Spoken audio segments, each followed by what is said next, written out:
Em Alto Capim, distrito de Aimorés. Foi aqui, nesta propriedade de pouco mais de 40 alqueires de terra, que o Fábio decidiu plantar o mogno africano. O agrônomo costumava arrendar a área para outros produtores. Numa dessas negociações, enxergou uma oportunidade e resolveu investir. Tudo começou quando eu arrendei essa área para um pessoal plantar tomate. E quando eles liberaram a área, acabou o nosso contrato, eu vi uma área muito boa, com a terra já preparada e adubada. E aí, como o relevo era um relevo muito bom e a terra muito boa, aí eu resolvi plantar, já que eu tinha disponibilidade às mudas.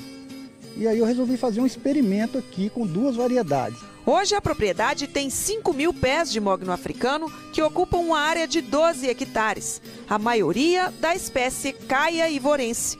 A primeira lavoura, plantada há 8 anos, já está bem desenvolvida. Essa árvore aqui, a gente espera que esteja aí com mais ou menos uns 12 a 15 metros. E com diâmetro, que a gente chama de DAP, né, o diâmetro da altura do peito, está em torno de 25 a 30 centímetros. Então o rendimento está sendo um rendimento excelente. Porque o mogno é uma das espécies as espécies florestais que mais se desenvolvem em termos de diâmetro. A partir do 7º ano, ela chega a engrossar 5 centímetros de diâmetro. Isso é um desenvolvimento fantástico. É por isso que hoje em dia está sendo muito usado o mogno africano. Tudo certo, lavouras saudáveis, o mogno se desenvolvendo muito bem. Mas no começo, o Fábio se enrolou um pouco por causa da diferença entre as espécies e chegou a ter prejuízos. As duas variedades mais plantadas no Brasil é a caia ivorense e a caia senegalense. Mas na época, por falta de informação, nós plantamos aqui somente a caia senegalense. E aí eu tive a primeira decepção, porque a caia senegalense ela dá muito galho, como vocês podem observar. Essa árvore, esse exemplar, é uma caia senegalense. E ela foi plantada há 8 anos atrás. E quando eu percebi que a caia ivorense era uma planta superior, eu ainda tirei algumas mudas e replantei já no 2º ano.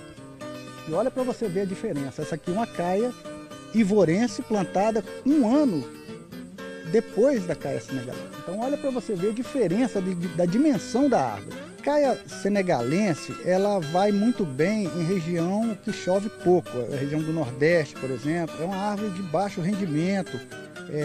O tronco, né, que a gente chama de fuste, é um tronco mais baixo, ela dá muito galho. Então, mas ela é mais resistente à falta d'água. Aqui na região aqui, nós estamos na região a 700 metros de altitude e a caia ivorense se deu melhor, saiu bem, sem irrigação. Nós estamos aqui na lavoura mais nova da fazenda do Fábio. Tem 4 anos que estes mognos foram plantados. Ele estava me explicando aqui a diferença entre essa e a mais velha, que é aquela primeira que a gente mostrou, que tem 8 anos. Qual que é a diferença, Fábio? Bom, essa lavoura, uma lavoura mais nova, requer alguns cuidados, né? Os cuidados básicos de uma lavoura, né? Que é manter a limpeza. Aqui, no caso, a gente não limpa a área toda. Aqui a gente deixou o capim crescer nas entrelinhas e a gente usou o herbicida na projeção da copa das árvores para a gente usar aqui os adubos, adubação anual, e o calcário a gente usa no mês de agosto. A gente aplica aqui uma base de 2 kg de calcário por árvore. E a gente faz uma adubação a cada mês, a partir do início do período chuvoso. A gente usa aqui uma faixa de 500 gramas de adubo em cada dose. A partir de agora a gente já vai deixar o capim tomar conta, né, e vai servir de pastejo. Um manejo bem feito nos primeiros anos de floresta é fundamental para se obter uma madeira de qualidade no fim do ciclo. Por isso, é preciso ficar atento às pragas. São poucas as que podem atacar a espécie. A formiga é uma delas. E, falando nela, durante a gravação da reportagem, flagramos algumas passeando por uma das lavouras. Isso aqui é a formiga quem-quem. E ela ataca muito o mogno na fase inicial. Então, a gente tem que ter sempre esse cuidado de botar a isca para evitar esse problema. Qual que é o objetivo da isca aqui? Aí ela vai carregar essa isca, né, para dentro do formigueiro, e aí ele vai exterminar de uma vez só o formigueiro. Ele ataca geralmente as folhas mais novas, né? E isso traz um grande prejuízo para o desenvolvimento da planta. A semente do mogno africano chegou em terras brasileiras em 1975 e as primeiras mudas foram plantadas na Embrapa de Belém do Pará. De acordo com a Associação Brasileira de Produtores de Mogno Africano, atualmente no Brasil, as florestas da espécie ocupam uma área ainda pequena, de apenas 28 mil hectares. O interessante é que, além do aproveitamento econômico, o plantio da árvore torna-se atrativo também pela capacidade de adaptação em todo o território nacional. O mogno, que foi introduzido no Brasil em 1975 na Embrapa de Belém do Pará, um pesquisador africano trouxe algumas sementes, eles fizeram algumas mudas, plantaram 5 árvores no pátio da Embrapa em Belém do Pará.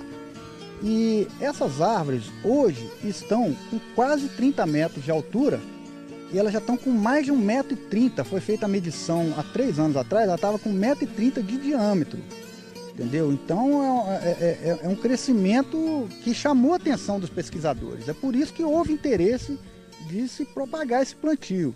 Por causa de sua raridade e beleza, o mogno é atualmente a principal madeira nobre cultivada no Brasil. O Instituto Brasileiro de Florestas estima que o investimento inicial na lavoura gira em torno de R$17 mil e a manutenção R$5 mil.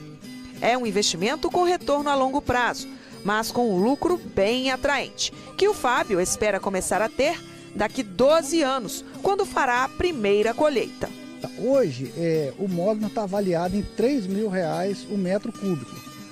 Então, a gente espera que por hectare chega a dar 1.200.000 de rendimento bruto, com um lucro de em torno de R$800 mil por hectare.